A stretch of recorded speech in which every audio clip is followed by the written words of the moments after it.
शरद पवार यांनी दगाफटक्याचं राजकारण केल्याचं म्हणत पवारांच्या राजकारणाला 20 फूट जमिनीमध्ये गाडल्याचा हल्लाबोल अमित शहांनी केलाय। तर पवारांनी सुद्धा आपल्या खास शैलीत शहांच्या या विधानाचा समाचार घेतलाय। अनेक गृहमंत्री झाले पण तडीपार कुणी नव्हतं, पवारांचा शहांवर हल्लाबोल। भाजपच्या महाअधिवेशनातून केंद्रीय गृहमंत्री शहा यांनी केलेल्या टीकेला शरद पवारांनी प्रत्युत्तर दिलंय। देशात अनेक गृहमंत्री झाले पण कुणी तडीपार झालं नव्हतं असं म्हणत पवारांनी हल्लाबोल केला। तर शरद पवारांनी दगाफटक्याचं राजकारण केल्याची टीका अमित शहांनी केली होती।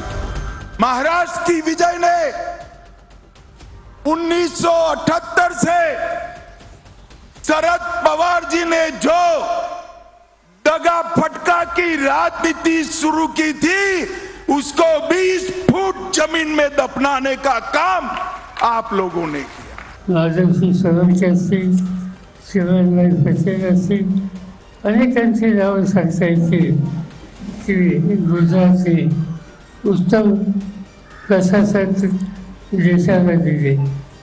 ही जी नावं मी आता आपल्या सगळ्यांना सांगितलं त्यांचं एक वैशिष्ट्य होतं, यापैकी कोणालाही त्यांच्या राज्यात कधी तडीपार केलं गेलं तो प्रसंग कधी राज्यकर्त्याचा आला नाही आणि त्यामुळे तडीपार न केलेले आणि करत हातं आणि गुजरातवरून योगदान देणारे अशा प्रकारच्या नेत्यांची आज मला आठवण होती। तर नोंद घ्यावी असं वाटत नाही, टीका जिव्हारी लागली नाही अशी खोचक प्रतिक्रिया शरद पवारांनी शहांवरील प्रश्नावर दिली आहे। त्याचं काही फारसे जिव्हारी लागली असं नोंद घेणारी व्यक्तीच नाही आहे, त्याचा ती लेवलच नाही, प्रश्न तो नाही।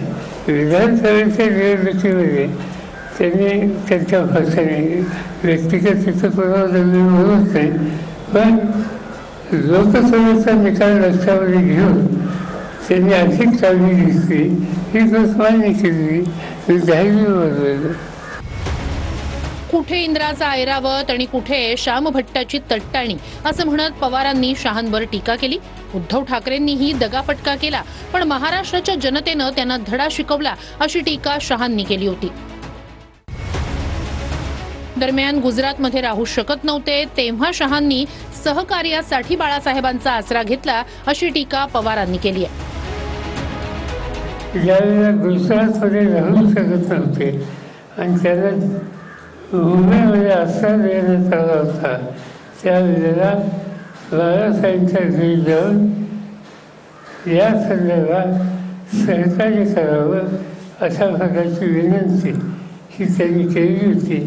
याच्याबद्दलची अधिक माहिती माझ्यापेक्षा उद्धव ठाकरे सांगतील। पवार साहेब यांचा आता कुठेतरी तोल जाऊ लागलाय की काय? अमितभाईंचं भाषण, भारतीय जनता पक्षाचं अधिवेशन पवार साहेबांच्या जिवारी लागलंय असं दिसतंय। तुम्ही तडीपारीची भाषा करताय, हे एकदा नाही दुसरा तिसऱ्यांदा तुम्ही केलायत। हीच भाषा आणि अशाच पद्धतीच्या वक्तव्यामुळे पवार साहेब तुम्हाला, तुमच्या पक्षाला, तुमच्या मित्र पक्षाला आणि आघाडीला महाराष्ट्राने हद्दपार केलेला आहे। आणि न्यायिक प्रक्रियेत ज्या अमितभाईंना निर्दोषत्व मिळालं या बाबतीत जर तुम्ही विधान करणार असाल तर लवासापासून बऱ्याच न्यायिक प्रक्रियेमध्ये इंगित संदेश कोणाकडे जातो हे बोलावं लागेल, ती वेळ तुम्ही आणून देऊ नका।